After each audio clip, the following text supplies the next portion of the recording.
ದೊಡ್ಡ ಪತ್ರೆದು ಎಲೆ ಇದು. ನನ್ನ ಮಗಳಿಗೆ ಕಫ ಕಟ್ಟಿದೆ. ಇದನ್ನು ಬಾಡಿಸಿ ಇದ್ರ ನೀರು ಕೊಟ್ಟರೆ ಅದು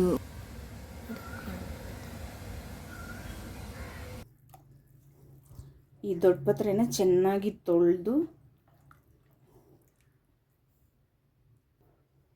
ತರ್ತೀನಿ. ಸ್ಟವ್ ಮೇಲೆ